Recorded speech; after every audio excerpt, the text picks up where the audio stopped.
welcome back to Mutlu Learning Hub. In this video, we are going to understand mean absolute percentage error and how it differs from mean absolute error. We'll start with a quick recap of mean absolute error, then look at the exact same errors expressed as percentages. Let's start with a quick recap of mean absolute error.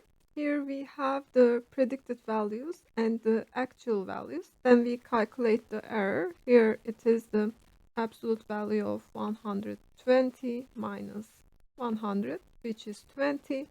And here it is the absolute value of 220 minus 260, we get 40.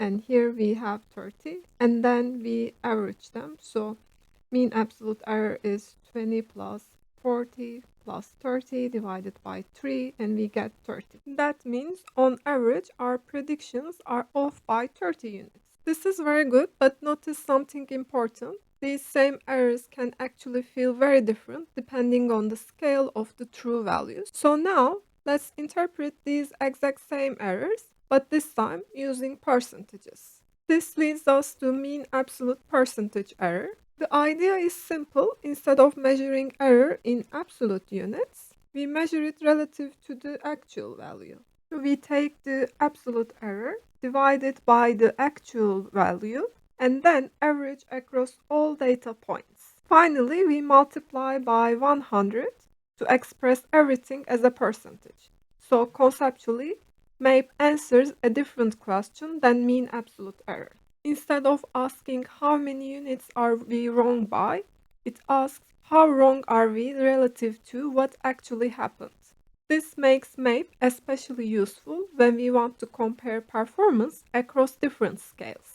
Now let's look at a concrete example. Now let's calculate the relative error. So here we have 120 minus 100 divided by 100. So we get 20 divided by 100. In this one we'll get 40 divided by 260 because the actual value is 260.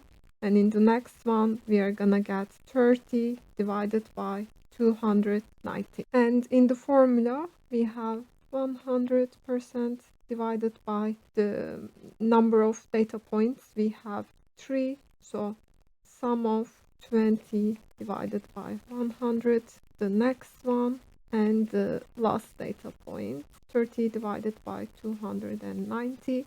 And if you calculate this number, it's gonna be approximately 15.24%. And this means that on average, our predictions are off by about 15%. This kind of statement is often much easier to communicate, especially to non-technical stakeholders. Now let's compare mean absolute error and mean absolute percentage error. Mean absolute error measures error in the original units of target variable. It's simple and easy to interpret numerically.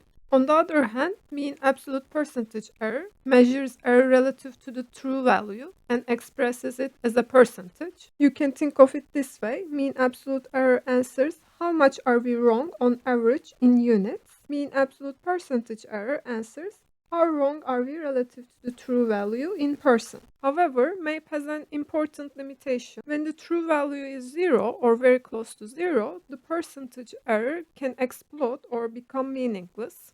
That's why MAPE should be used carefully and not in every setting. To summarize, mean absolute error is simple, robust, interpretable in original units.